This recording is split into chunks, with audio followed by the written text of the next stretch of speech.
Hello guys, আজকে আমি করতে চলেছি সর্ষে বাটা দিয়ে মাছ, যেটার জন্য আমি এখানে 4 পিস মাছ নিয়েছি, একটা বড় টমেটো নিয়েছি, দুটো হারা লঙ্কা মাছ থেকে চিড়ে নিয়েছি, আর এইখানে রয়েছে আমার কাছে মাস্টার্ড পাউডার মানে সর্ষে পাউডার, যেতে আমি দিয়ে পরে একটুখানি জল দিয়ে আর পেস্ট বানিয়ে নেব।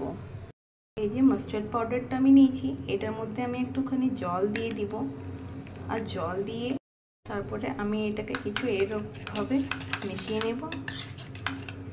আর এটা আমাদের সর্ষে বাটা পেস্ট তৈরি হয়ে গিয়েছে। দেখতে পাচ্ছেন গাইস, কত ভালো করে একটা সর্ষে বাটা পেস্টটা তৈরি হয়ে গিয়েছে। এবারে আমি রান্নাটা দেখি। আমি একটা কড়াই গরম করে নিয়েছি, তার মধ্যে দিয়ে দেবো সর্ষের তেল। সর্ষের তেল গরম হয়ে গেলে আমি দিয়ে দেবো কালো জিরে ফোড়ন। তারপরে আমি এই টমেটোগুলোকে দিয়ে দেবো।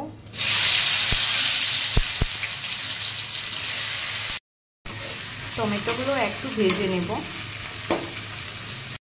টমেটোর মধ্যে আমি দিয়ে দেবো হলুদ আর লবণ, তাছাড়া আর আমি কিছুই মশলা দিচ্ছি না। দেখছেন টমেটোগুলো খুব সুন্দর গলে গিয়েছে। এবারে আমি ওটার মধ্যে দিয়ে দেবো কাঁচা লঙ্কা চিরাগুলো। এবারে এটার মধ্যে আমরা দিয়ে দেবো আমাদের সর্ষে করা পেস্টটা। ওতে একটু জল দিয়ে একটু ফুটিয়ে নেব। আমাদের ঝোলটা এবারে ফুটে উঠছে, ওটার মধ্যে এবার আমরা মাছগুলোকে দিয়ে দেবো। মাছগুলো দেওয়ার পরে 4-5 মিনিটের জন্য আমরা এরকম করে লাড়াচাড়া একটু করে আর এটাকে 2-5 মিনিটের জন্য ঢাকা দিয়ে দেবো। দেখছেন গাইস, কত ভালো করে সর্ষে বাটা রান্নাটা হয়েছে।